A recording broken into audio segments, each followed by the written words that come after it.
빚내서 집사면 정말 위험합니다. 사지 마세요.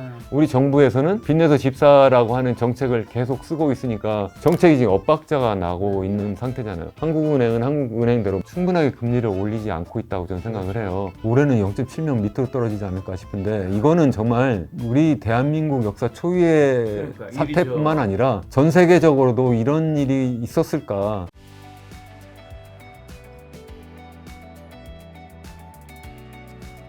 교수님 지난번에 나와주셔서 또 많은 시청자분들이 굉장히 많은 사랑을 해주셨는데 오늘 이제 글로벌 경제부터 좀 먼저 여쭤보고자 합니다. 저번에 이제 교수님 나오셔서 전 세계적으로 굉장히 안 좋다 얘기해 주셨는데 일단 미국부터 미국 금융시장 지금은 이제 괜찮은 건가요? 이제 아니면 여전히 불안하다고 보시는지. 여전히 당연히 불안하죠. 지금 수면하에 일단 잠복해 있는 정도의 상태고 언제 터질지 모르는 그러한 상황이다. 저는 그렇게 생각합니다. 그렇게 생각하는 이유가 제일 걱정하는 것이 이제 미국 연준 중앙은행의 정책금리가 앞으로 어떻게 될 거냐 뭐 이런 거잖아요. 근데 미국의 연준의 입장에서 생각하면 그 정책금리를 결정함에 있어서 가장 우선적으로 보는 것이 바로 물가, 두 번째 고용시장, 세 번째 뭐 굳이 얘기한다면 금융 안정 뭐 이 정도 보는 것 같아요. 물가가 안정됐나요? 우리 김 작가님? 아직 좀 요즘 다시 살짝 튀어올랐죠. 살짝 튀어오른 정도가 아니라 이 지표를 말씀드리면 사람들 대부분 다 정말이야? 이렇게 하실 수도 있는데 미국 연준이 보는 그 인플레이션율, 물가 상승률은 CPI, 소비자 물가 지수가 아니라 PCE라는 거잖아요. 개인 소비 지출을 중심으로 한 그런 어떤 물가 지수인데요. 그 PC 물가 지수, 그 중에서도 에너지 가격하고 식음료품,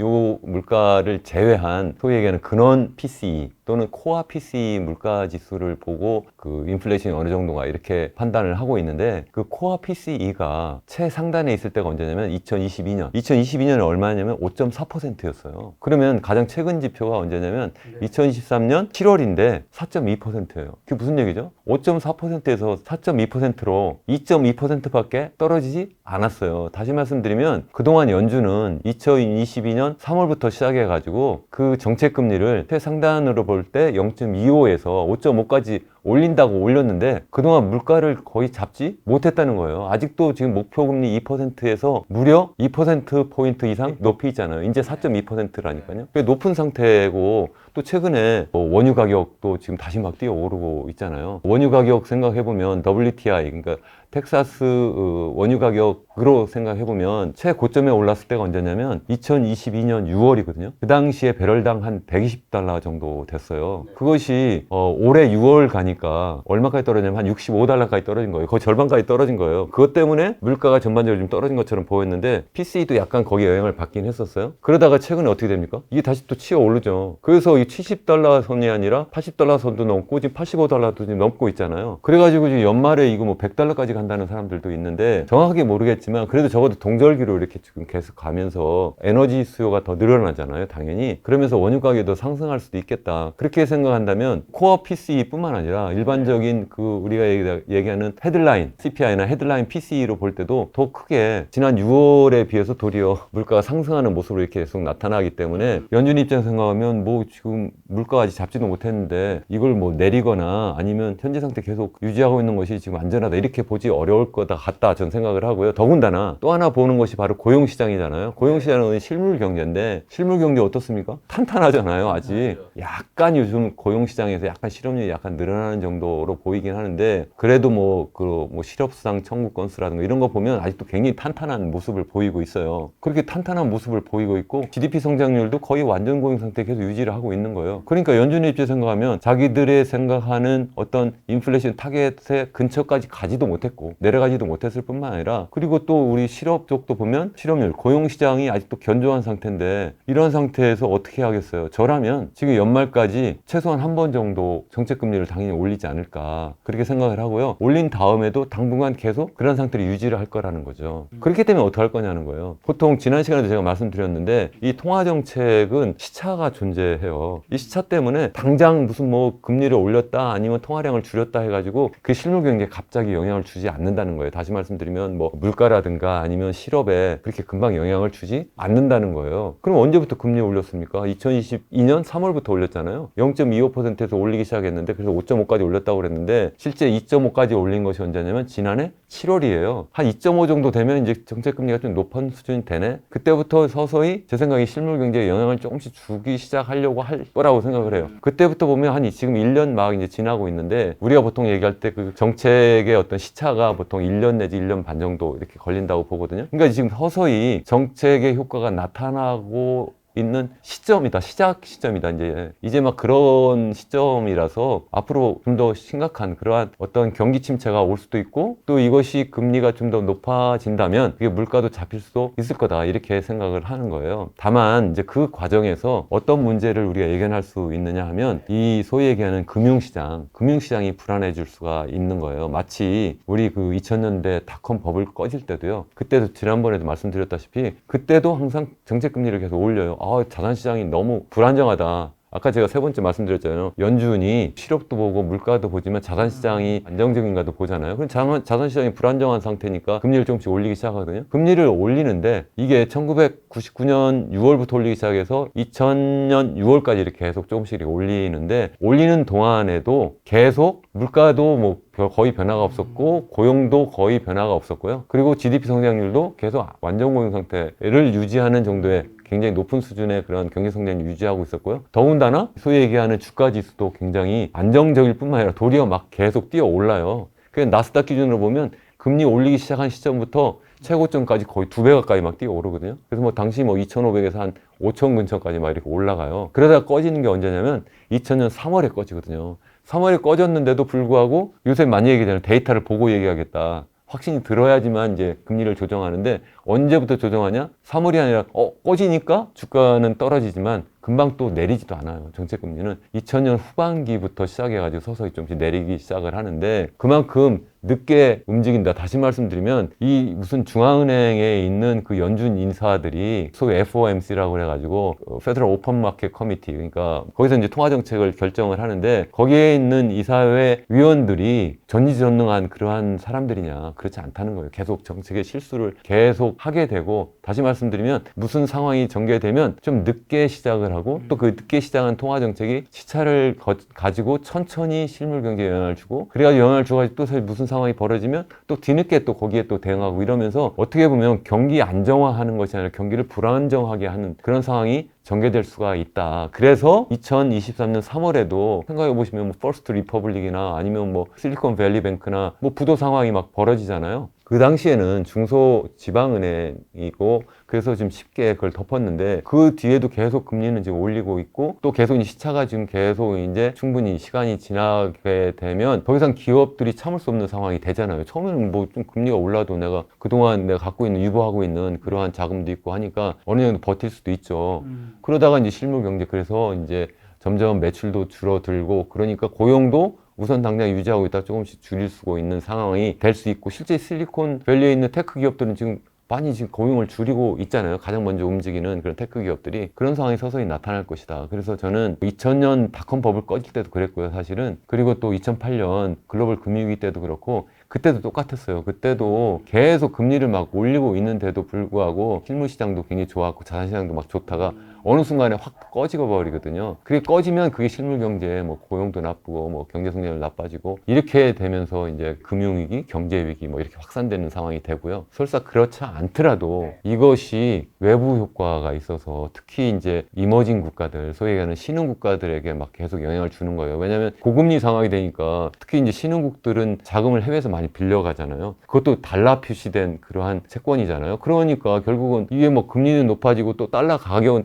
높아지니까 이게 갚는 데 있어서 굉장히 부담이 생기고 전체적으로 전 세계적인 경기가 또 나빠지니까 수출도 제대로 안 되고 이러면서 결국은 몰려버리는 거거든요. 그래서 나타났던 것이 뭐 1980년대에 소위 얘기한 중남미 뭐 부채 위기라든가 아니면 뭐 90년대 중반에 그때 있었던 뭐 동남아 뭐 IMF 위기라고 하는 그러한 외환위기들이 쭉 있었고요. 지금 또 우리 2008년도에 글로벌 금융위기 때도 뭐 비슷한 상황이 계속 벌어지고 있는 것이고 마찬가지로 지금 조그만 신흥국 아니면 개도국들은 지금 계속 국가 부채 위기를 계속 지금 겪고 있어요. 그래서 IMF로부터 구제금융을 받겠다고 신청한 그런 국가들도 지금 많이 지금 늘어나고 있는 상태고, 하다못해 최근에 벌어지고 있는 중국의 상황도 이게 미국의 고금리와 고금리 정책과 상당히 밀접한 연관이 있다. 뭐 이런 얘기를 하는 그런 학자들도 있거든요. 네. 우리나라도 마찬가지죠. 지금 계속 지금 상황이 좀 어렵게 지금 진행이 되고 있잖아요. 왜 그러냐면 금리를 계속 높이게 되면 좀 전에 얘기한 것처럼 뭐 달러 표시된 그러한 어떤 외채를 들어와 가지고 갚으려고 하다 보니까 금리도 높아지고 또 달러로 환전할 때 또 여러 가지 이제 부담이 더 심해서 그렇다는 것도 있지만, 그 미국에서 금리를 높이게 되면 다른 나라들도 같이 연동해서 올리지 않으면 안 되는 그러한 상황이 되는 거예요. 그러니까 또 문제가 생길 수밖에 없다. 뭐 그런 말씀을 제가 드릴 수가 있겠습니다. 네, 지금 중국 얘기도 해주셨는데 일단 미국 약간 질문 몇 가지 더 드리면, 이번 9월 20일쯤에 이제 FOMC가 있잖아요. 네. 그리고 올해 한 번 또 11월인가 12월도 남은 걸로 아는데 정확하게 몇 번 남은 거죠? 11월 한 번 더 있고 12월 한 번 더 있나 그럼 싶은데요. 두세 번인데, 네. 그럼 이제 앞으로 미국 연준 금리 인상, 지금 많은 분들은 이번에 안 하더라도 한 번 정도 11월에 더 할 수 있다, 이렇게 전망하시는 분들이 있던데, 교수님 어떻게 보시고, 만약 여기서 이제 기준금리 한 번 더 인상하게 되면 굉장히 시장이 좀 안 좋을 수 있다고 얘기하시는 분들도 있던데 어떻게 보시나요? 뭐 저는 당연히 올릴 수 있다고 생각을 하고요. 제가 만약에 연준 뭐 의장이나 이사회 멤버라면, 파월 의장 좀 닮으셨는데? 제가 파월 별로 안 좋아합니다. 너무 정책적으로 너무 실패 실기를 계속하기 때문에, 그러니까 그래서 그 사람이 아니라 그쪽의 입장에서 생각을 하는 거예요. 그럼 저는 어떻게 하냐면, 저는 그걸 왜 11월까지 기다려야 되나요? 저는 9월에 해서 쐐기를 박아버리죠. 대신 한 번인가요? 한번 일단 쐐기를 박아가지고 기대심리, 인플레 기대심리를 확 제어를 하려고 노력을 하겠어요. 그래도 안 되면 11월에 한 번 더 올리겠죠.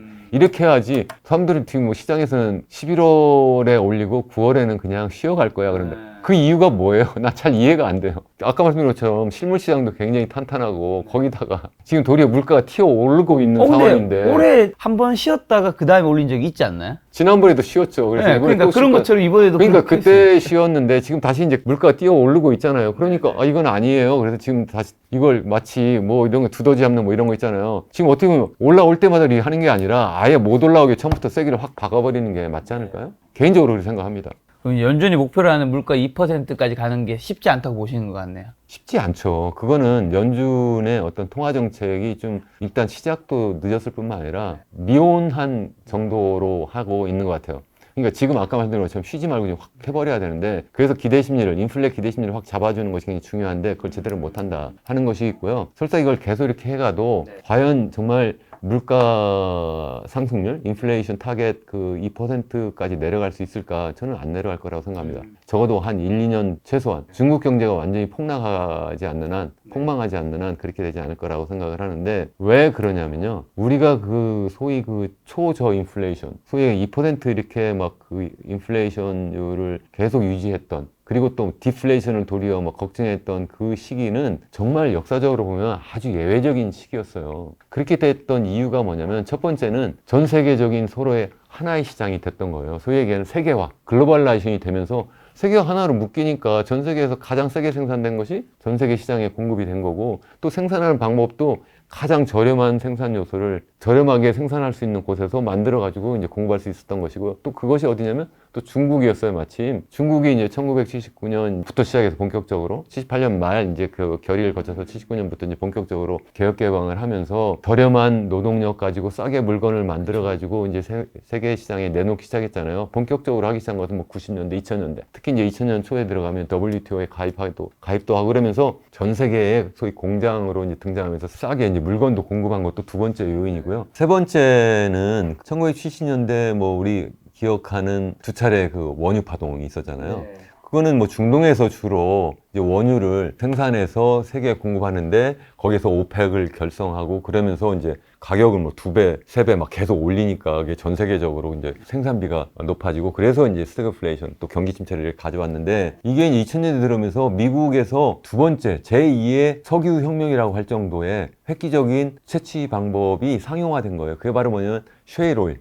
셰일가스죠. 그래서 그 셰일가스를 이제 대량 생산해 내면서 미국이 이제 전 세계에서 최대 원유 수입국에서 이제 원유 수출국까지 되는, 생산국까지 되는 이러한 그 상황이 되니까 원유 가격이 많이 낮아질 수밖에 없는 거예요. 그런 가운데 또 전 세계적으로 보면 그 예전에 그 원유 가격이 너무 비쌀 때 크게 이제 당한 경험이 있어서 가능하면 원유 가격에 너무, 원유에 너무 의존하지 않을 수 있도록 대체 에너지를 많이 또 이렇게 찾아내기 시작했잖아요. 그 재생에너지가 많이 등장하고 이렇게 되면서 전반적인 원유 때문에 나오는 인플레이션도 이제 줄어들었다는 거죠. 그런 여러 가지 이유 때문에 원유 가격이 전반적으로 이렇게 떨어졌는데 요즘에 생각해보면 어떻습니까? 그러한 요인들이 다 이제 뒤바뀌고 있어요. 다시 말씀드리면 세계화가 이제 소위 얘기하는 탈세계화로 바뀌고 있잖아요. 그 세계가 이제 분절화되고 있으면서 도리어 미국이 원해서 일부러 외국에서 들어오는 물건에 대해서 내가 수입을 제한하고 내가 직접 생산하겠어. 특히 이제 뭐 반도체라든가 이러한 어떤 디지털 혁명과 관련된 분야에 있어서는 직접 생산도 하겠다고 하고 또 중국으로부터 들어오는 물건에 대해서는 더군다나 또 뭐 트럼프 행정부터 시작해가지고 관세를 자꾸 높이기 시작하고 이렇게 하면서 지금 그런 면도 있고요.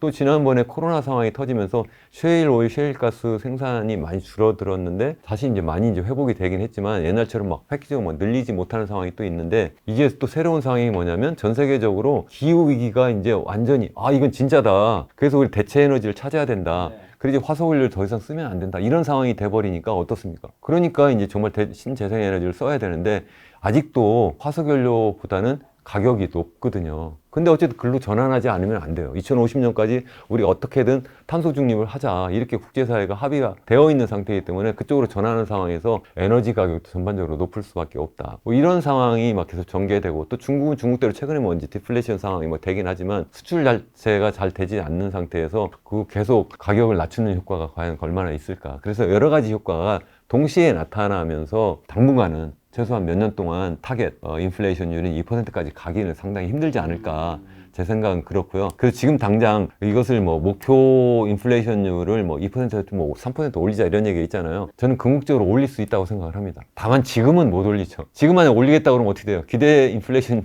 심리가 다시 높아지니까 일단 3%까지 낮춘 다음에 그래서 이 정도면 충분할 것 같아요. 이제 더 이상 앞으로는 낮추기 어렵다. 그렇게 되지 않을까? 저는 그렇게 생각합니다. 자, 아까 전에 미국의 고금리랑 중국의 지금 힘든 거랑 관련이 있다라는 코멘트도 해주셨는데 그건 정확히 어떤 의미인가요? 저는 뭐 그거는 뭐 직접적인 영향이 얼마 있을까 싶긴 한데 그 미국의 고금리 때문에 중국의 기업들이 채권을 발행해서 이제 자금 조달을 하잖아요. 자금 조달을 하면 국내에서만 하는 게 아니라 외국이 싸니까 미국에서 많이 했거든요. 뭐 비구 유한이나 뭐 그 헝다라든가 완다 다 비슷해요. 국내뿐만 아니라 이제 미국에서 이렇게 발행했는데 근데 이게 금리가 올라가니까 어떻게 되나요? 채권 금리가 같이 따라 올라가는 거잖아요. 그러니까 자기가 이제 만기가 돌아온 그 채권을 다시 발행하려면 당연히 높은 금리를 주고 내가 자금을 조달해야 되니까 그만큼 어떻게 돼요? 내가 유동성 조달하는 그 부담이 생긴다. 그런 요인이 하나가 있고요. 또 중국의 대외 창구가 지금은 많이 개방되었다고 해도 이 소위 홍콩이거든요. 홍콩 같은 경우가 또 사실 그 미국의 고금리 정책에 아주 밀접하게 연관이 되어 있어요. 왜냐하면 홍콩에 통하는 홍콩 달러라고 하고 미국 달러는 미국 달러라 이렇게 얘기하는데 홍콩 달러는 미국 달러하고 패그가 되어 있어요. 다시 말씀드리면 고정 환율 제도예요. 그러니까 얘가 올라가면 같이 따라 올라가야 되는 거예요. 그렇게 하기 위해서는 어떻게 되느냐면 그 명령으로 거 따라 올라가 이렇게 하는 게 아니잖아요. 같이 금리를 똑같이 올려야 돼요. 그래서 홍콩의 기준금리가 얼마였냐면 0.75%였거든요. 그러니까 지난해 초에 0.75였는데 어디까지 올렸냐면 5.75까지 올렸어요. 미국이 아까 0.25에서 5.5까지 올렸다고 했잖아요. 거의 비슷하게 올린 거예요. 똑같이 올리니까 어떻게 돼요? 당연히 홍콩 경제가 힘들겠죠. 당연히 주식 가격도 떨어지겠죠. 홍콩에서 자금 조달하는 것이 다 비용 부담이 높아지겠죠. 그러면 아까 그 중국 기업들이 미국에서도 자금 조달했다고 했는데 홍콩에서도 당연히 하죠. 홍콩에서 당연히 뭐 여러 주식 시장을 통해서도 하고 아니면 일반 여러 가지 금융 시장을 통해서 자금 조달을 하게 되는데 그 당연히 자금 조달 비용이 굉장히 높아지고 있다는 거죠. 그런 면에서 중국으로 그 영향을 많이 미치고 있었다. 저는 그렇게 생각을 하는 겁니다. 방금 말씀하신 헝다나 비구이안이나 이런 부동산 기업들의 파산이나 이런 것들은 굉장히 누군가는 또 심각하다 하시는 분들도 있고 어떤 분들은 생각외로 크지 않을 수 있다 얘기하시는 분도 있고 저는 심각하게 봅니다. 지금 제가 이제 그 현재 중국의 상황이 그런 기업들이 지금 뭐 유동성 위기 더구나 그 디폴트 위기까지 막 가고 막 이랬는데 그게 이제 외부적인 요인으로 미국의 고금리도 영향을 줬다고는 했지만 그것 때문만은 아니잖아요. 더 중요한 요인은 내부적인 요인인 거예요. 자기 그 기업의 어떤 경영을 잘못해서도 있고 또 중국 정부의 정책이 또 그동안 그러한 상황을 계속 조장을 했고 또 최근에 와가지고 또 정책이 여러 가지 의도했던 의도하지 않았던 이렇게 좀 가도록 한 그런 측면이 있다 이렇게 생각을 저는 하는 거예요. 무슨 말씀이냐면 그 비구위원 우리 8월 초에 뭐 이제 그리 많지도 않아요. 한 2천억 달러 정도 남짓되는 원리금 상환을 제대로 하지 못하는 이런 상황이 이제 벌어지면서 지금 유동성 위기가 이제 표면화됐는데 그렇게 된 것은 뭐냐면 비구이 위안은 뭐 헝다보다도 훨씬 더 규모가 큰 중국의 제일 첫 번째 부동산 개발 업체라고 하잖아요. 그러한 기업이 그렇게 부동산 기업이 이제 소위 디폴트 위기까지 빠졌다는 것은 부동산 시장이 전반적으로 다 침체가 되어 있다는 거고요. 그리고 부동산 시장이 실제 그 코로나 상황이 되면서 전체적으로 다 침체가 되었어요. 그 전까지만 해도 엄청난 호황을 누렸었어요. 누렸는데 이제 2020년에 이게 너무 이제 호황을 누린다. 특히 이제 호황을 누리게 된 계기는 2008년도에 이것도 이제 미국하고 또 연관도 있는데 미국에서 시작되었던 부채의 슈퍼 사이클이 세계를 이렇게 돌아다니면서 그것이 뭐 중국에까지 왔다. 뭐 이렇게 얘기하는 케네스 로고프 교수 같은 사람도 있어요. 하버드 대학의 교수인데요. 예전에 IMF의 치프 이카노미스트까지 했던 치프 이카노미스트 그러니까 선임 경제학자 그러니까 제일 그 전문성이 있는 어떤 경제학자라고도 볼 수 있는데 이분 얘기는 뭐 2008년도에 그 꺼졌던 것도 당시에 그 부동산 가격이 막 뜨면서 사람들이 뭐 부채를 엄청나게 일으키잖아요. 계속 부채를 일으키는데 그게 이제 갚기 힘든 소위 얘기하는 서브프라임 충분히 신용이 높지 않은 사람들까지 이제 돈이 많이 풀려가지고 있는 상태에서 부동산 가격이 좀 떨어지니까 이제 그 사람들이 이제 전부 다 뒤로 자빠지는 상황이 되고 그것이 이제 금융시장의 어떤 시스템 위기로 이제 번지고 경제 전반적인 상황으로 번지고 그것이 전 세계로 이제 번졌다. 뭐 이런 얘기인데 그게 이제 그 해 뭐 2008년 시작해서 2009년 그 정도로 가는 것이 아니라 그 부채가 나중에 이제 2011년 정도 되면 잘 아시는 것처럼 뭐 그 유럽, 남부 유럽 그것도 뭐 피그스라고 해가지고 뭐 포르투갈이라든가 이탈리, 뭐 그리스, 뭐 스페인 이런 나라들이 또 정부 부채 위기가 있고 막 이런데 그 당시에 막 그 전 세계적인 그러한 글로벌 금융위기가 있으니까 그 당연히 중국도 영향을 받긴 하는데 자본시장이 충분히 개방되어 있지 않으니까 어떻게 했어요? 크게 그렇게 영향을 받지는 않았어요. 그래도 영향을 어느 정도 받으니까 어떻게 했냐면 엄청난 통화량을 시중에 푸는 거예요. 중국이. 그렇게 통화량을 푸니까 그것도 재정정책도 상당히 그 소위 얘기하는 팽창적인 그러한 정책을 쓰게 되고 돈이 많이 풀리니까 사람들이 어떻게 너도나도 또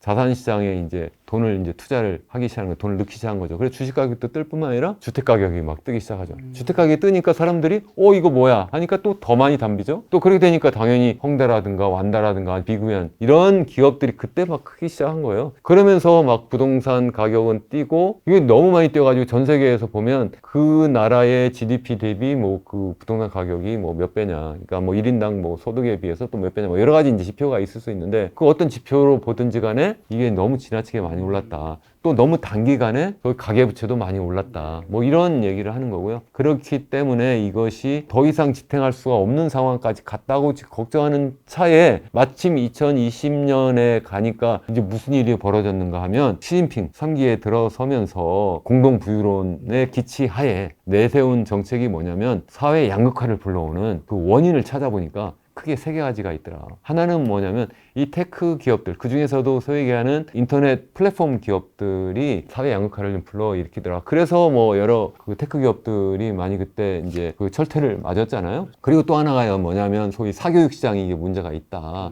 그래서 사교육 시장 또 그래서 철퇴를 맞았잖아요. 또 세 번째가 보니까 부동산 시장. 여기서 보니까 주택 가격이 엄청나게 올라가는데 모든 사람이 집을 갖고 있는 게 아니잖아요. 또 어떤 사람은 한 채뿐만 밖에 없는데 어떤 사람은 뭐 두 채, 세 채, 뭐 10채, 10채, 100채를 막 갖고 있는 거예요. 그러니까 이거 문제가 있다 해가지고 시진핑 정부가 내세운 것이 뭐냐면 2020년 6월에 내세운 정책이 뭐냐면 삼불 정책이에요. 뭐 쓰리 레드라인이라고 영어로는 얘기하는데 뭐냐면 세 가지 이 조건에 만족하지 않으면 앞으로 돈을 빌려서 자금 조달할 수가 없다. 그 첫 번째가 뭐냐면 총 자산 중에 부채가 70%가 넘으면 안 된다. 그게 무슨 얘기예요? 자산에는 부채와 자기 자본이 있잖아요. 자기 자본은 30%고 부채가 70% 넘으면 안 된다. 두 번째는 뭐냐면 그 총 시장 가치가 있잖아요. 자기 기업의 시장 가치. 시장 가치가 있으면 시장 가치의 100%를 넘으면 안 된다, 부채가. 그 세 번째 마지막은 뭐냐면 현재 자기가 갖고 있는 유보 현금이 있는데 그 현금 대비 단기 부채가 100%가 넘으면 안 된다. 뭐 이러한 조건을 달았어요. 그래서 이 조건 중에 하나라도 저촉이 되면 그러면 더 이상 돈을 빌릴 수가 없다. 이래 돼 버리니까 기업들이 어떻게 돼요? 돈을 계속 빌려가지고 레버리지 일으켜서 뭐 계속 뭐 어떻게 보면 문어발식 그런 확장 정책을 했고요. 어떤 기업들은 뭐 부동산뿐만 아니라 뭐 다른 뭐 분야까지 전기 자동차도 만들고 뭐 여러 가지 뭐 다른 애니메이션도 가고 뭐 이렇게 여러 가지를 하면서 막 확장하고 있는 차에 갑자기 자금 자금 조달을 제대로 못하는 상황도 됐고, 또 이제 코로나 상황이 되면서 사람들이 전부 다 집에 갇히게 되었잖아요. 어떻게 나가서 무슨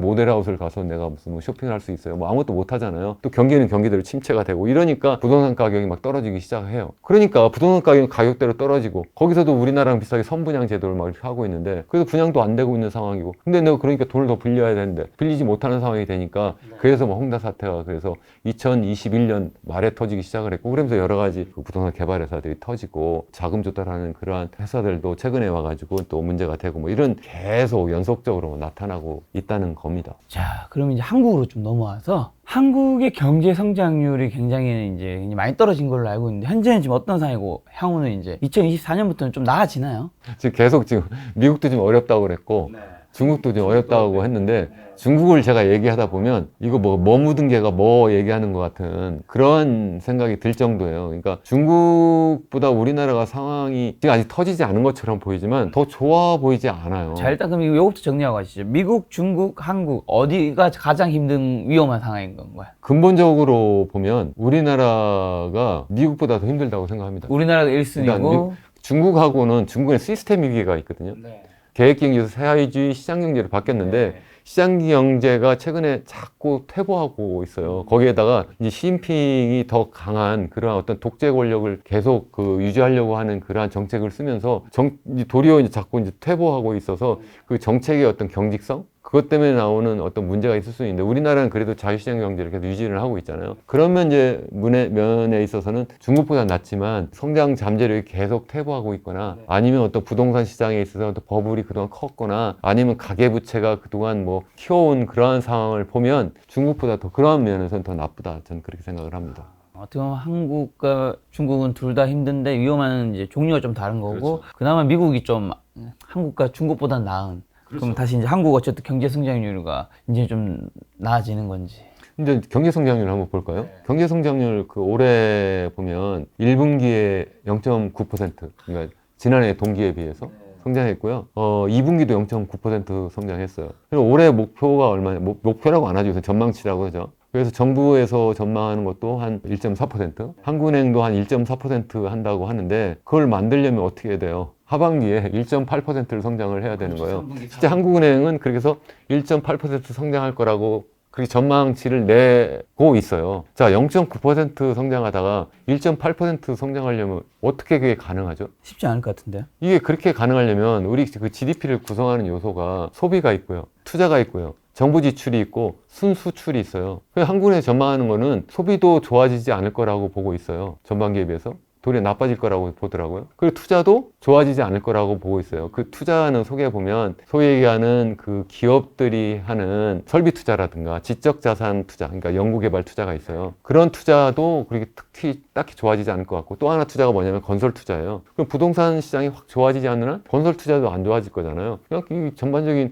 소비나 투자가 좋아지지 않을 것 같다. 그러면 일단 정부 지출이 있고, 그 다음에 이제 순수출이 있는데, 정부 지출이 지금 어떻게 하고 있냐면 그렇게 적극적으로 경기 부양하겠다고 하는 그러한 정책을 내세우지 않고 있잖아요. 그 정부 지출이 특별히 더 늘어날 것 같지도 않아요, 하반기에. 전반기에 비해서. 그러니까 그것도 아니다. 그러면 남은 게 뭐예요? 수출이 늘어날 것 같다. 이렇게 얘기를 하는 거예요. 그 수출이 왜 늘어나냐? 반도체 시황이 좀 더 좋아져서 늘어날 것 같다. 이렇게 얘기를 하는데, 글쎄 조금씩은 좋아지고 있다고 하는데, 제가 연말까지 정말 이게 획기적으로 좋아질까? 전 그렇지 않을 것 같거든요. 반도체 수출 같은 경우가 우리나라에서 뭐 전체 수출 한 20% 이상 차지하고, 그 반도체가 거의 절반이 다 중국으로 가는데, 중국 경제 자체가 지금 힘든 상태고, 중국 자체 수출이 막 두 자릿수로 막 10%가 아니라 뭐 20%씩 막 매 전년 동기 대비 계속 감소하고 있는데, 결국은 중국이 반도체 수입하는 것은 수출하는 데 쓰려고 그러는 거잖아요. 그 속에 뭐 여러 가지 스마트폰도 만들고 뭐 전기 자동차도 만들고 뭐 이렇게 하는데 쓰려고 이제 가져가는 건데, 그 수출이 안 되는데 과연 수입을 얼마나 하겠어요? 또 내수로 또 경기가 전반적으로 다 지금 침체되고 있는데 과연 얼마나 많이 수입을 하겠는가? 실제 중국으로 수출이 계속 계속 감소하고 있는 상황인데 하반기에 어떻게 수출이 좋아지겠느냐는 거예요. 그 지금 1분기, 2분기 이렇게 오면서 그나마 0.9% 성장을 했다는 것은 결국 순수출이 약간 그나마 경기를 부양했다고 하는데 수출이 늘어서가 아니라 수입이 더 많이 감소해서 그렇거든요. 전형적인 경기 침체 때문에 나오는 흑자인 거예요. 그렇기 때문에 GDP가 순수출에서 플러스로 나오는 그러한 효과로 발휘한 것이다 하는 거고요. 제가 볼 때는 하반기에도 전반기와 비슷한 정도 상황이 되면 0.9%잖아요. 그렇게 되면은 결국은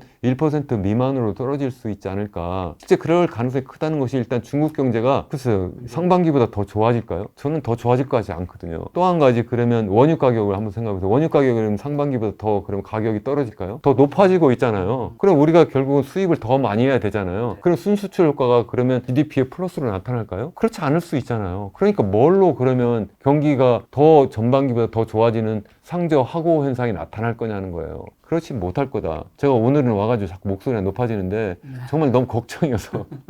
한국은 사실 수출을 먹고 사는 나라인데 수출 주도형 성장 전략이 앞으로 좀 힘들다고 보시는 건가요? 상당히 힘들죠. 일단 아까 제가 잠깐 언급한 것처럼 일단 미중 간에 완전 패권 경쟁이 이제 본격화되고 있기 때문에 올해 뭐 아니면 내년 뭐 1, 2년 사이에 끝날 것이 아니고요. 제가 볼 때 10년, 20년 계속 갈 거라고 생각을 하고 미국이 중국을 결국은 좀 따돌리는, 좀 누르는 그러한 결과로 나타날 거라고 생각하는데 그래도 뭐 중국은 뭐 인구도 14억이나 되고 그래서 계속 성장하면서 계속 미국과의 어떤 패권 경쟁 또는 미국에 대한 어떤 도전을 계속 하려고 하기 때문에 또 그 가운데서 전 세계적인 하나의 시장이 두 개의 시장으로 나뉠 수밖에 없다. 그런 얘기고 그렇게 되니까 우리나라가 그동안 성장해왔던 그러한 방법 첫 번째가 바로 뭐냐면 이 수출 주도형 성장 전략이잖아요.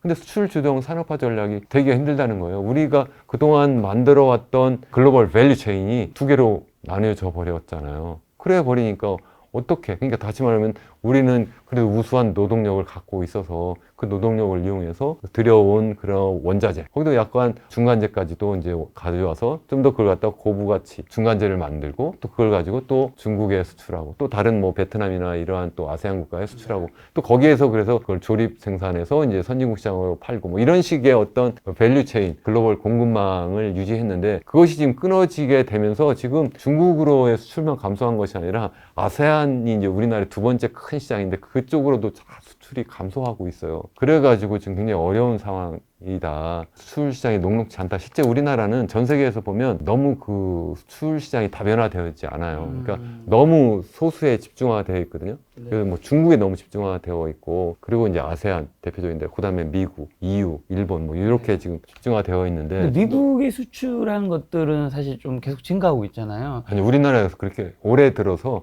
많이 증가하지 않고요. 매월 보면 플러스 마이너스 이렇게 막 왔다 갔다 해요. 그래서 최근 8월 약간 플러스로 돌아섰는데 그걸 뭐 흑자라고 보기가 좀 힘들 정도 미미한 숫자입니다. 거의 뭐 균형 정도라고 볼 수 있어요. 그럼 우리가 가야 할 방향은 뭐 어떻게 해야 될까요? 우리나라? 그래서 저는 뭐 쉽지 않다. 일단 전 세계가 지금 탈세계화로 바뀌고 있는데 그거 뭐 우리가 어떻게 할 수 있겠어요? 그래도 그 속에서 다변화를 더 할 수밖에 없지 않다. 그래서 새로운 시장을 더 찾아낼 수밖에 없지 않느냐 이런 생각이고요. 중국으로의 수출 의존도, 수출 시장은 자꾸 더 감소할 수밖에 없지 않느냐, 뭐 이런 생각을 저는 하는 거고, 그래도 더 늘릴 수 있는 것이 뭐 아세안으로는 그래도 지금 아세안 시장이 자꾸 더 커질 테니까 더 늘릴 수 있을 거라고 생각하고, 그리고 뭐 중동으로 많이 늘릴 수 있지 않을까, 뭐 그런 정도? 뭐 신흥 시장이 뭐 한 그 정도고, 지금 아프리카는 아프리카대로 뭐 좀 성장하는 듯 하다가 최근에 좀 힘든 상태고, 중남미도 쉽지 않은 상태거든요. 그래서 마땅한 시장이 별로 없는 게 사실입니다, 사실. 그리고 또 한 가지 문제가 이제 수출 시장만 늘릴 게 아니라 이제 수출 품목의 다변화도 또 해야 되는데 수출 품목이 또 우리나라가 상당히 소수에 집중화되어 반도체, 있어요. 뭐 반도체라든가 2차 전지, 자동차, 조선. 그렇습니다. 잘 아시네요. 그런 쪽은 너무 집중화되어 있어서 그걸 또 좀 다변화해야 되는데 하루 이틀 사이에 될 수 있는 게 아니잖아요. 상당히 힘들다. 어쨌든 그런 쪽으로 나가긴 나가야 된다 하는 게 이제 원론적인 얘기죠. 자, 한국 좀 부동산으로 넘어와서 지난번에 교수님은 이제 우리나라 지금 어쨌든 상반기에 집값은 반등은 한 건 사실이잖아요. 네. 앞으로 이제 계속 이어지는 흐름이 아니라는 의견을 내비치셨던 것 같은데 이제 지금도 그러신지랑 그다음에 앞으로는 어떻게 좀 보시나요? 뭐 그때 생각하고 전혀 뭐 달라진 것이 없고요. 네. 가격이 이렇게 막 떨어지기 시작한 거는 18년, 19년부터 더 본격적으로 더 빠르게 막 가격이 막 상승해서 그렇죠. 서울 아파트 기준으로 하면 뭐 2배가 아니라 한 3배 정도 2021년 한 11월까지 2015년까지 그렇죠. 계속 그때 가격이 계속 상승했는데 그때부터 이제 가격이 이제 떨어진 거는 금리가 이제 계속 높아지니까 그래서 이제 가격이 떨어지기 시작해서 한 30%까지 뭐 이렇게 떨어졌다고 봤었잖아요. 올해 초에 너무 가격이 떨어지니까 정부가 볼 때는 우리나라의 부동산 분야, 건설 부동산 분야가 차지하는 그 GDP에서 차지하는 비중이 한 25% 정도 되거든요. 중국 부동산 시장이 꺼지면서 중국 경제가 전반적으로 크게 침체할 거라고 생각하는 것이 그 건설 및 부동산 차지하는 비중이 한 25%이기 때문에 너무 많기 때문에 그렇다. 선진국은 그렇게 많지 않아요. 한 15% 뭐 이 정도밖에 되지 않는데 이게 너무 키워나가지고 문제다 이런 얘기인데 우리나라도 심하면 심하지 덜하지 않다 제가 말씀드렸는데 이게 너무 이제 부동산 건설 쪽에 너무 치우중되어 있는데 그쪽이 너무 침체가 되니까 당연히 이제 경기가 막 침체되고 그래서 뭐 0.9% 성장했다고 그랬잖아요. 그렇게 성장을 해버리니까 그거 이루 안 되겠다. 이게 뭐 부동산 시장이 아니라 뭐 전반적인 경기 침체를 가져올 수도 있겠다 해가지고 부랴부랴 이제 부동산 시장에 군부를 뗀 거잖아요. 그래서 뭐 여러 가지 정책을 썼죠. 뭐 예를 들어서 뭐 특례 보금자리론이라든가 이게 역전세가 막 나니까 전세 자금 대출에 대해서는 또 DSR 뭐 그러한 예외 규정을 또 이렇게 적용을 시켜주겠다든가 또 최근에는 또 뭐까지 하냐면 50년 만기 그런 대출까지도 뭐 할 수 있도록 처음에 또 장려까지도 했다가 그것도 부족하니까 어떻게 했습니까? 직접 뭐 그 은행 참고 지도를 해가지고 가상금리를 뭐 가능하면 낮춰라 이렇게 하니까 어때요? 사람들이 당연히 이거 뭐야 정부가 빚내서 집 사라는 그런 정책이네 해가지고 실제 빚내서 집을 사기 시작한 거예요. 그래서 그 가계대출이 올해 계속 늘어나기 시작했잖아요. 우리나라 그 가계대출이 이미 이 OECD에서 보면 단연코 1인데 순수하게 계산해 보면 뭐 스위스, 뭐 호주 다음 세 번째라고 하지만 우리나라만 갖고 있는 전세금도 생각해 보면 임대인이 임차인에게 내 집을 담보로 해서 빌린 돈이잖아요. 그것까지 포함하면 어느 정도 이게 거죠? 지금 적어도 한 150% 정도 GDP 대비 이 정도 되는데 OECD 기준으로 볼 때 뭐 스위스가 뭐 제 1위라고 하는데 한 130% 남짓이고 호주가 한 120% 남짓인데 그거보다 단연코 1위라는 거죠. 그런 상태인데 도리어 이게 증가하고 있으니까 이게 더 걱정이라는 거예요. 문제는 이게 계속 금리가 계속 낮아지고 뭐 그래서 그냥 우리가 계속 돈을 빌려다가 집을 계속 살 수 있으면 좋은데 금리를 계속 낮출 수가 없는 상황이라고 당분간 계속 인플레이션이 계속 높은 수준의 유지가 될 수밖에 없기 때문에 우리나라도 기준금리가 현재 3.5%잖아요. 그래서 우리나라 물가 수준도 수입 물가, 수입 원유 가격이 지난해 6월에 최고치였다가 올해 6월이 우연찮게 또 최저치가 된 거예요. 그래서 6월달 물가가 한 2.3%까지 떨어졌다가 최근에 지금 3.5%까지 막 다시 지금 오르고 있잖아요. 계속 지금 오르고 있는 상태인데 어떻게 또 미국도 계속 그래서 고금리를 계속 유지할 뿐만 아니라 더 올릴 수도 있는 상황인데 한국이 어떻게 금리를 낮출 수가 있겠느냐. 최소한 한 번 정도 더 올릴 수도 있지 않을까 이렇게 생각을 하고요. 그래서 이창용 그 한국은행 총리는 뭐라고 그래요? 빚내서 집 사면 정말 위험합니다. 사지 마세요. 거기서는 계속 그렇게 얘기를 하는데 우리 정부에서는 빚내서 집 사라고 하는 정책을 계속 쓰고 있으니까 정책이 지금 엇박자가 나고 있는 상태잖아요. 그래도 또 한국은행은 한국은행대로 말로는 그렇게 하는데 충분하게 금리를 올리지 않고 있다고 저는 생각을 해요. 그러다 보니까 나타난 것이 바로 환율이 계속 올라가고 있는 상황이잖아요. 그래서 환율이 계속 높아지고 있는 상황에서 더군다나 물가가 다 뛰어오르고 있는 상황에서 우리 한국은행 금통위원들이 과연 계속 이걸 두고 볼 수 있을까? 저는 금리를 좀 더 높일 수 있지 않을까 이렇게 생각을 하고요. 그렇게 돼버리면 당연히 다시 하락하는 상황으로 전개되지 않을까. 사실 미국이 지금 이제 한 번 정도 더 올릴 수 있다고 이제 많은 분들이 생각을 이제 하시는데 미국이 한 번 더 올리면 금리 차이가 너무 벌어지기 때문에 우리나라도 사실 한 번 정도는 여기서는 안 올리기도 쉽지 않은데 올리게 되면 집값엔 굉장히 큰 당연히 영향을 받을 주고 거라고 하고. 생각을 하고요. 금리에만 영향을 이제 받는 것이 아니라 제가 이제 지난 시간에 말씀드렸는데 더 근본적으로는 세 가지 요인이 있다고 말씀드렸잖아요. 첫 번째는 인구적 요인이 있다. 그러니까 한때 막 계속 인구가 막 증가하고 그것도 젊은 인구가 막 계속 증가하니까 어때요? 그것도 막 농촌에 살다가 도시로 막 옮겨가니까 당연히 신규 주택 수요가 막 늘어날 수밖에 없잖아요. 그러니까 이 우리나라 주택 가격이 계속 높아진 거예요. 그것이 2010년 초반까지는 그럴 수 있다라고 저는 생각을 해요. 그리고 또 두 번째는 이제 실질 소득이 계속 상승을 한 거잖아요. 경제 성장률이 굉장히 높았으니까. 그래서 우리나라가 한때는 뭐 10%를 훌쩍 넘기는 때도 있었고, 그래도 뭐 아니면 뭐 5% 후반도 있었고, 그러다가 최근에 보니까 이거 5% 하단으로 가다가 이제 2%, 3% 사이에서 뭐 왔다 갔다 하고 1%도 힘들다 뭐 이런 얘기를 제가 지금 하고 있잖아요. 이렇게 계속 떨어지고, 최근에 그 한국은행의 GDP 성장률, 2분기 성장률로 보면 지금 아까 GDP 성장률이 뭐 실질적으로 0.9% 했다고 했는데, GNI로 하면 실질 소득으로 보면 이게 성장이 아니라 도리어 감소하고 있어요. 그리고 우리 개인의 어떤 소득도 도리어 감소하고 있거든요. 소득이 감소하고 있는데 어떻게 새로운 집을 계속 찾죠? 그리고 인구 불행화도 계속 진척되고, 그래서 소인구도 이미 줄어들고 있고, 그 중에서도 제일 주택 수요가 많은 생산 연령 인구 또는 생산 가능 인구라고 하는 뭐 15세 이상 64세까지의 인구는 이미 2018년부터 계속 감소하고 있어요. 한 해에 무려 30만 명씩 감소하고 있어요. 그렇게 감소하고 있는데 어떻게 신규 주택 수요가 있을 수가 있냐는 거예요. 더군다나 이제 마지막 세 번째로 유동성인데, 유동성도 계속 줄어들 수밖에 없잖아요. 근데 이제 코로나 상황이 터지면서 유동성이 엄청나게 풀려나가고, 다시 말해 저금리가 되니까 사람들이 첫 번째, 두 번째 요인에도 불구하고 그걸 샀다는 얘기고, 더군다나 이제 정책적인 요인이 하나 더 있잖아요. 그 정책이 또 이제 거기에서 지난번 정부도 좀 실패 요인이 상당히 많이 있어서 사람들이 영끌이까지 하면서 이제 막 주택을 막 사게 되는 그런 상황이 됐고, 또 지금 정부에서는 지난 정부가 부동산 정책 실패 때문에 어쩌면 정권을 잃었다고도 볼 수 있는데, 이번 정부가 들어서서 다시 또 비슷한 정책 실패를 계속 한다면 이거는 정말 비난받아 마땅하다는 그런 생각을 합니다. 그래서 지금 어떻게 보면 중국 같은 경우는 이 부동산 가격이 너무 뛰니까 그래서 이게 사회양극화를 불러오는 거잖아요. 우리나라도 마찬가지로 똑같아요. 우리나라는 가계부채가 제가 뭐 아까 뭐 그냥 GDP 대비 OECD 그냥 기준으로 하면 이제 한 105% 정도 되고, 거기에다가 이제 전세까지 하면 150% 정도 된다고 했는데, 그럼 중국은 그러면 가계부채가 한 어느 정도 될 것 같으세요? 100% 될 것 같죠?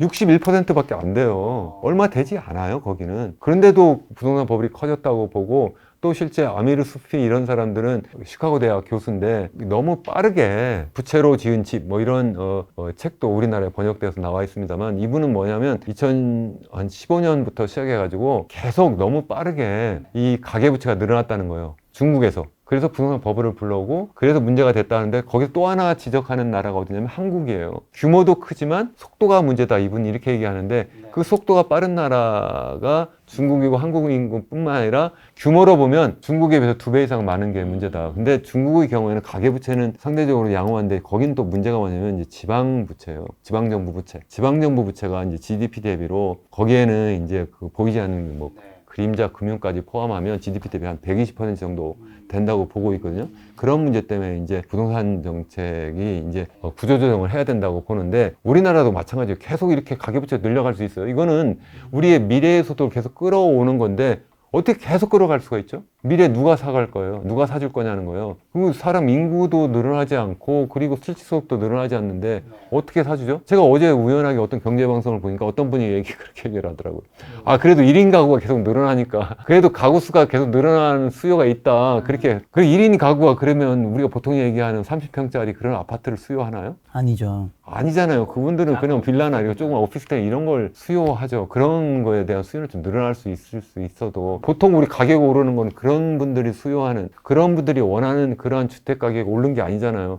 그거는 뭐예요? 뭐 때문에 그런 거예요? 투기적 수요인 거예요, 솔직히 얘기해서. 저 여쭤보고 싶어요. 저는 다른 우리 그 시청자분들한테 여쭤보고 싶고, 우리 정책 담당자들께도 정말 여쭤보고 싶어요. 교수님은 이제 집값이 앞으로도 안 좋을 수 있는 이유 중에 이제 세 가지가, 하나가 인구고, 하나가 이제 유동성이고, 나머지 한 개 뭐라고 하셨죠? 또 한가가 제가 우리나라의 실질 소득의 증가, 그리고 경제 성장과 연관이 있는데, 우리나라의 인구가 고령화되면서 경제 성장률도 계속 침체되고, 거기 플러스해서 아까 말씀드린 것처럼 세계가 이제 탈세계화로 가니까 수출 시장도 만만치 않고, 그래서 경제 성장률은 계속 떨어질 수밖에 없을 것이다. 그래서 지금 2%, 3%도 달성하기 쉽지 않을 것이다. 소득이 계속 그래서 뭐 증가하지 못하는데, 제가 볼 때는 이건 뭐 어떤 정부 탓도 아니고, 대내적인 어떤 인구적 요인, 그리고 대외적인 어떤 수출 시장의 그런 어떤 변화 때문에 우리나라의 그 잠재 성장률은 2%가 아니라 1%, 0%까지 계속 수렴하지 않을까, 접근하지 않을까, 이런 걱정을 저는 하고 있습니다. 지금 뭐 인구 측면에서 뭐 당연히 저출산 고령화일 거고, 유동성은 이제 조금씩 말라져 갈 수밖에 없다는 의미시고, 소득이 줄어들고 있으니까 집 집값이 계속 오를 수 없다는 얘기신데 제가 두 가지만 확인하겠습니다. 그렇다면 교수님은 지금 이제 뭐 향후 몇 년 동안 집값이 좀 어렵다고 보시는 것 같은데 그 이후에는 다시 이제 어쨌든 집값이 과거부터 우리나라를 보면 우상향한 건 사실이잖아요.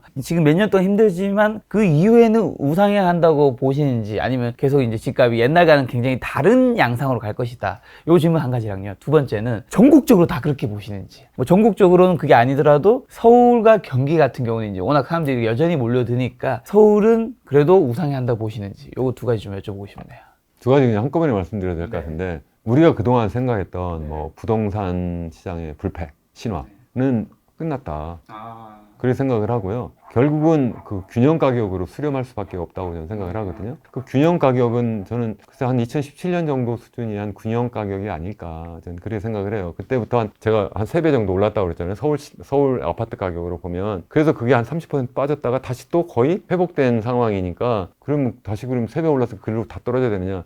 그렇게까지는 보지 않아요. 저는 왜냐면 뭐 인구 구조라든가 뭐 이런 건 서서히 움직이는 거니까 일단 그건 논외로 치고 소득도 그동안 약간 올랐잖아요. 그리고 또 통화량, 유동성도 약간 또 증가했으니까 적어도 옛날처럼 뭐 2017년 수준까지 떨어지지 않아도 그래도 뭐 코로나 이전 상황까지는 가지 않을까? 그래서 거기 한 절반까지는 떨어질 가능성이 크다. 저는 그렇게 보는 거고요. 저는 서울을 기준으로 말씀을 드리는 거예요. 그러니까 서울이 그러면 지방은 더 떨어질 수도 있다는 말씀을 드릴 수 있고요. 정말 그러냐? 이론적으로도 그럴 뿐만 아니라 전 세계에 한번 사례를 보자고요. 부동산 가격이 안 떨어진 나라가 있었나요? 일본 떨어졌고 중국 떨어졌고 지금 떨어지고 있고 미국도 떨어졌고 유럽도 계속 그렇고 우리나라만 예외적으로 그렇게 떨어지지 않을 수가 있나요? 더군다나 우리나라 인구 고령화가 전 세계에서 가장 빠르게 진행되고 있고요. 그리고 뿐만 아니라 경제 성장률도 가장 빠른 속도로 줄어들고 있어요. 근데 어떻게 가능하죠? 그럼 유동성을 계속 늘려나가야 되는데 그게 어떻게 가능하죠? 그러면 환율이 계속 폭등해야 되는데 그게 어떻게 가능하죠? 그러면 계속 정부가 계속 부동산 부양 정책을 써야 되는데 그게 어떻게 가능하죠? 저는 그렇게 여쭤보고 싶어요. 2021년 제가 11월에 집을 샀거든요, 서울에. 그리고 지금 이제 반등해서 한 90에서 95%까지 원점 근처까지 왔는데 다시 마이너스로 50 간다니 굉장히 고통스럽네요. 열심히 일하도록 하겠습니다. 그래서 우리 열심히 유튜브 해가지고 벌어들인 소득으로 열심히 메꿔야죠. 메꿔도 되고요. 약간 저는 규모를 줄이는 것도 방법이다 저는 그런 생각을 하는데 굉장히 우리 스튜디오 굉장히 큰데요. 괜찮습니다. 자, 현재 대한민국의 경제 상황이 굉장히 안 좋은데 우리 정부는 좀 어떻게 해야 될까요? 좀 전에 말씀드린 부동산 부양 정책 이런 거는 정말 하책 중에 하책이라고 저는 생각을 해요. 아마 정부도 놀랐을 거예요. 경기가 너무 꺼지니까 우리나라의 뭐 건설 부동산 분야가 전체 GDP에 차지하는 비중이 한 4분의 1, 한 25% 정도 될 거라고 말씀을 드렸는데 그게 꺼지면 뭐 경제가 전반적인 다 충격이 오고 그게 이제 금융시장도 뭐 시스템 위기가 되고 뭐 이러면 이제 큰일 난다 이렇게 생각을 해서 우선 당장 살리자 생각해서 여러 가지 이제 정책을 내세웠는데 그게 보니까 가격을 안정화시키는 게 아니라 도리어 이제 뛰어 오르게 만들고 플러스에서 뭐 가계부채가 막 너무 늘어나니까 이건 아니다 다 이제 이렇게 생각을 한 거예요. 그래서 이제 뭐 방향을 바꾸고 뭐 이런 식으로 지금 하고 있는데 저는 이런 거는 정말 하책 중에 하책이다 이렇게 생각을 하는 이유가 경제를 저는 인체로 잘 비유를 하거든요. 인체로 비하면 현재 우리나라의 상태가 어떤 상태냐는 거예요. 인구가 자꾸 고령화가 되고 있죠. 그렇죠. 굉장히 빠르게 노쇠화하고 있는 거예요. 네, 맞아요. 나이가 막 들어가면 노쇠화하고 있어요. 좀 더 심하게 보면 거의 당뇨병 증세가 막 나타나고 있어요. 초고령 사회로 진입한다고 제가 알고 그렇죠. 있습니다. 초고령 사회가 이제 한 20%? 20%인데 네, 네. 지금 한 19%까지 맞아요. 지금 접근하고 있거든요. 그러니까 곧 20% 되면 초고령 사회가 되는데 그야말로 노인이면서 동시에 당뇨병 환자가 지금 되고 있는 상태예요. 네. 그런데 당뇨병은 사실은 당뇨병 때문에 사람이 눕거나 죽진 않아요. 문제는 합병증이죠. 그렇죠. 그 합병증이 뭐냐면 이 사람이 당뇨병에 걸렸어요. 그냥 그것 때문에 어째 자기 관리를 잘 해야 되는데 매일 술 먹고 네. 담배 먹고 운동 안 하고 매일 삼겹살 굽고 그리고 일은 일대로 뭐 엄청나게 치여서 하고 스트레스 팍팍 쌓이고 그러면 이제 혈압도 높아지고 콜레스테롤치도 높아지고 그래서 어느 순간 쓰러질 수 있는 상황이 막 되는 거예요. 우리나라가 딱 그런 상황이 아니냐는 거예요. 그러니까 나이가 자꾸 들은 것처럼 이제 인구가 고령화되고 그래서 또 생산 그 어떤 효율성이 떨어지고 그래서 우리나라의 잠재 성장률이 떨어지기도 하고 또 뿐만 아니라 대외적으로는 탈세계화 상황이 막 되고 그래서 우리나라의 글로벌 밸류체인이 자꾸 무너지게 되고 수출 주도형 성장 전략이 안 되니까 경제 성장 잠재력이 계속 떨어지고 있는 상태인데, 그런데 우리가 하고 있는 정책은 뭐냐면 부동산 주도형 성장을 계속 해온 거예요. 네. 그래가지고 그동안 불려온 것이 바로 뭐냐면 집값이고, 그리고 또 이제 가계부채를 막 늘린 거예요. 네. 그게 정상이냐는 거예요. 가계부채가 계속 많아지면 사람들은 어떻게 하죠? 근데 그걸 갚아야 되긴 갚아야 되잖아요.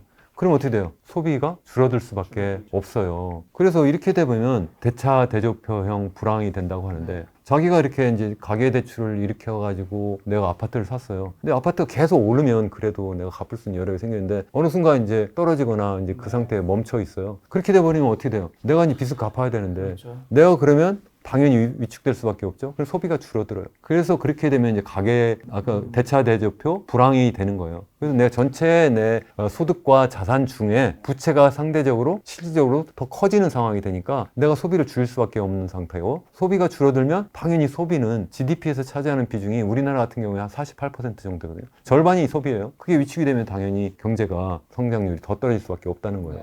아까 제가 말씀드린 인구 고령화는 생산 측면에서도 사실은 생산율을 떨어뜨려서 성장 잠재력을 떨어뜨릴 뿐만 아니라, 소비 측면에서도 나이가 들면 어때요? 사람들이 자꾸 소비를 적게 할 수밖에 없잖아요. 젊은 사람에 비해서 뭐 여행을 더 많이 가나요? 옷을 더 자주 갈아입나요? 밥을 많이 먹나요? 아니면 아기를 낳아가지고 교육비를 더 많이 지출하나요? 안 하잖아요. 그러니까 당연히 이래저래 소비가 위축되는 그러한 인구 구조로 바뀌고 있는데, 거기에다 가계부채는 가계부채대로 막 늘어나니까 소비는 더 위축되니까 우리나라 GDP의 가장 중요한 부분, 소비가 위축된다. 이렇게 돼가지고 우리나라의 경제성장 잠재력이 더 떨어진다. 네. 그래서 어떻게 해야 되느냐? 가계부채 구조 조정을 해야 된다. 저는 그렇게 생각을 해요. 그게 무슨 얘기냐면, 우리나라의 가계부채가 GDP에 차지하는 비중이 일반적으로 계산하는 방식으로는 한 105% 된다고 그랬고, 네. 그리고 우리 그 전세금까지 포함하면 150% 정도 된다고 말씀을 드렸는데, 우리나라의 그 정부 부채 있잖아요. 정부 부채. 정부 부채는 GDP 대비 한 50% 정도밖에 되지 않아요. 네. OECD 기준으로 보면 평균에 훨씬 미치지 못해요. 물론 지난 정부 기간 동안에 빠른 속도로 더 늘어나긴 했는데, 그래도 아직 우리 OECD 평균도 미치지 못한다. 그러니까 우리나라를 볼 때 IMF에서 보든 뭐 아니면 다른 뭐 우리 일반적인 경제학자들이 볼 때, 우리나라의 국가 부채는 그 속에 보면 기업 부채가 있고, 그리고 가계 부채가 있고, 정부 부채가 있는데, 그 중에서 뭐가 문제냐? 가계부채예요, 가계부채. 기업부채도 우리나라 100% 넘긴 넘었어요. 그럼 1997년도에는 뭐 때문에 일어났죠? 우리 IMF 위기가. 그때는 기업부채가 워낙 많았어요. 그 기업들이 부채를 많이 일으키고, 그게 거의 해외에서 가져왔고, 그것도 단기적으로 1년 만기. 그래서 우리나라가 미만. 지금 기업들이 사내 보유금을 많이 쌓아두는 건가요? 그래서 이제 많이 쌓는 것도 있는데, 그것뿐만 아니라 실제 이제 투자할 만한 데가 없고, 투자할 만한 환경이 안 되니까 지금 사내 유보금을 많이 쌓았지만, 그래도 부채 비율은 100%가 넘어요. 기업들이. 어쨌든 주로 이제 그 사내 유보금을 많이 쌓은 기업들은 주로 이제 대기업들인 상태죠. 그렇죠. 그러니까 좀 또 사실 중소기업들이 훨씬 더 우리나라의 고용의 대부분을 책임지고 있기 때문에, 그러한 기업들은 상당히 어려운 상황이고요. 그래서 저는 현재 같은 상황에서는 어떻게 해야 되느냐. 아까 제가 GDP에 차지하는 그러한 부문이 첫 번째 소비고, 투자고, 그리고 정부고, 정부 지출이라고 그러죠. 그리고 마지막에 순수출인데, 그 중에서 소비도 지금 위축되고 있고, 투자도 위축되고 있고, 수출은 수출대로 뭐 다 지금 위축되고 있는 상황인데, 남은 게 뭐냐는 거예요. 정부 지출밖에 없다는 거예요. 그래서 차라리 이런 때에 정부 지출을 좀 더 확장적으로 하는 것이 좋겠다. 근데 지금 현재 정부에서는 내년도 그 예산도 지금 짜서 현재 그 발표도 최근에 났잖아요. 그 보면은 역대 최근 그 몇 년 동안의 그 정부 예산 증가율에 비하면 제일 낮아요. 그래서 가능하면 최소의 어떤 정부 지출을 하겠다, 이렇게 지금 하고 있는데, 저는 그게 옳은 방법이 아니라고 생각을 해요. 이런 때는 차라리 정부가 경기를 부양하는 정책, 그렇다고 해서 한 번 쓰고 버리는 그러한 어떤 낭비적인 정부 지출이 아니라, 이런 때에 저라면 앞으로 지금 우리나라가 나아갈 방향이 있잖아요. 우선 뭐 디지털 사회로 전환이 되고, 그러니까 우리가 앞으로 신산업을 일으켜야 되는데, 그게 바로 뭐 반도체와 관련된 거라든가, 뭐 2차 전지라든가, 전기 자동차라든가, 생명공학이라든가, 우주 관련된 그러한 분야라든가, 이런 분야에 대한 R&D 투자를 정부가 적극적으로 지원해 주는 것이 너무 중요하죠. 두 번째는 뭐냐면 뭐 기후 위기라든가 이런 문제, 앞으로 계속 그런 어떤 탄소 중립으로 계속 가야 되기 때문에, 그쪽 방면으로의 어떤 소위 인프라 투자, 또 R&D 투자를 정부가 적극적으로 공격적으로 좀 해주는 필요가 있다는 거예요. 그렇게 해서 정부 지출이 낭비적으로 쓰여지는 것이 아니라 우리나라의 미래 먹거리를 만들고 우리나라의 어떤 인프라를 더 튼튼하게 만드는 데 쓰면 그러면 그게 경기 부양 효과도 있고 고용도 창출하고 또 동시에 미래의 어떤 성장 잠재력도 더 키우는 이런 정책이 될 수 있다는 거예요. 그렇게 하면서 가계부채는 자연스럽게 축소될 수 있도록 이게 그렇게 구조조정이 좀 되면 좋겠다. 저는 그런 생각을 합니다. 억지로 가계 부문, 정부 부문, 아니, 부동산 부문 아니면 건설 부분을 자꾸 부양하려고 하지 말고 지금 우리 건설이라는 게 우리나라가 너무 그러니까 이게 지금 너무 이 건설 산업이 너무 이렇게 또 부동산 부분이 너무 자꾸 이렇게 화랑이 돼버리면 우리나라 자원이 글로 자꾸 집중이 되는 거예요. 그래서 아까 말씀드린 것 GDP에서 한 25%가 이런 건설 및 부동산 분야가 차지한다고 했잖아요. 그렇게 차지하는 것이 그게 좋은 거냐는 거예요. 미래 먹거리가 아니잖아요. 우리 살집이긴 하지만 그렇게 돼버리면 우리나라의 미래 성장 잠재력이 자꾸 위축될 수밖에 없다는 거예요. 그렇기 때문에 더더군다나 그 부분을 좀 줄이는 그러한 어떤 점진적인 정책, 뭐 몇십 년 동안 아주 조금씩 줄이겠다가 아니라 좀 더 적극적으로 좀 줄일 수 있는 그게 어떻게 보면 중국의 경우는 정부가 적극적으로 그걸 이제 시도해가지고 빠르게 진행이 되면 잘못하면 이제 부동산 버블이 팍 터지면 어떡하나 이런 걱정이 지금 뭐 내부적으로 있을 거고 외부에서도 그렇게 많이 보고 있는데 뭐 그 정도까지는 아니더라도 좀 더 적극적인 어떤 가계부채 구조 조정 정책이 좀 같이 있으면 좋겠다. 그렇게 해서 자연스럽게 가계부채 비율은 줄이고 정부 부채 비율은 그 가운데 약간 늘어나도 그게 도리어 우리나라의 어떤 경제 체질을 더 강화하는 것이다. 저는 이제 그렇게 생각을 하는 겁니다. 그게 바로 아까 제가 경제를 인체로 비유를 했는데 제가 의사라면 나이도 이제 들어가고 빠르게 이제 고령화되면서 당뇨병에다 거기에다 뭐 콜레스테롤 뭐 거기에다 뭐 고혈압이 막 있는 환자예요. 아직 안 쓰러졌어요. 그러니까 위기 아닙니다. 그러니까 그냥 제가 혈압 강화제, 인슐린 좀 더 드리고 혈압도 더 낮출 수 있는 그런 약 드릴 테니까 이거나 드세요. 그리고 계속 고기 먹고 뭐 일 막 완전 스트레스 쌓여가면서 막 밤낮으로 하고 거기에다가 술 먹고 담배 먹고 운동도 하지 마세요. 이게 되겠어요? 위기가 아닌가요? 제가 지금 환자인데 우리 김 작가님이 지금 당뇨병에다 그렇게 여러 가지 지금 뭐 종합적으로 지금 완전 말 그대로 종합병원인데 아직 안 쓰러졌으니까 그런 위기가 아니라고 제가 얘기하는 게 그게 올바른 의사인가요? 제대로 된 의사면 지금 안 쓰러졌지만 언제 쓰러질지 모릅니다. 그러니까 체질을 바꿔야 됩니다. 그래도 적극적으로 제가 체질을 바꿀 수 있도록 그렇게 또 도와드리는 게 맞잖아요. 지금도 그런 상황이다. 저는 그렇게 생각을 합니다. 고령화 사회가 되었다라는 거는 저 갑자기 이제 원인이 궁금해지는 게 한 가지는 일단 오래 산다는 거잖아요. 일단 그렇죠. 오래 살기 때문에 고령화 사회로 진입하는 거잖아요. 그만큼 지금 우리나라의 그 문명이라 해야 될까 기술이라 의학 기술이라 이런 것들이 굉장히 발전했기 때문에 오래 살아서 이제 좋은 건데 뭐 좋은 거의 부작용일 수 있겠죠. 그냥 두 번째는 이제 안 놓으니까 그렇죠. 이 비율이 어쨌든 여기가 줄어들고 여기는 오래 살아버리니까 이제 고령화 사회. 제가 생각했을 때 단순하게 요 두 가지가 대부분인 것 같은데 교수님 생각은 어떠신지. 그다음 혹시 뭐 그 밖에 또 다른 이유가 있나요? 아니요, 딱 그 두 가지밖에 없습니다. 오래 사는데 새롭게 태어나는 아이들은 작아요. 네. 그러니까 당연히 전체 인구 중에서 네. 거기 보면 유소년 인구도 네. 있고 그리고 아까 생산 연령 인구도 있고 고령 인구도 있는데 고령 인구는 자꾸 늘어나는데 유소년 인구는 감소하고 그게 이제 자꾸 또 나이가 들어가면 이제 생산 연령이 되는데 그것도 줄어들고 이러니까 고령 인구가 많아져서 인구 고령화가 된다는 거예요. 그러면 아까 말한 오래 사는 거하고 그리고 이제 저출산하고 둘 중에 어떤 게 더 중요한 원인이냐 하면 당연히 저출산이죠. 인구 고령화는 진척이 돼도 아주 서서히 진행이 최근 되잖아요. 데이터 보니까 네. 올해 데이터였는데 원래 대한민국 출산율 제가 알기로 0.78이었던가 그랬던 것 같은데 0.7로 네. 발표되지 않았나요? 지난해가 0.78명이었고요. 그럴 거예요. 올해 상반기였나요? 25만 명 태어났고 네. 올해 상반기는 0.7명이라고 곧 있으면 해요. 0.6명 사이로 또 진입한다.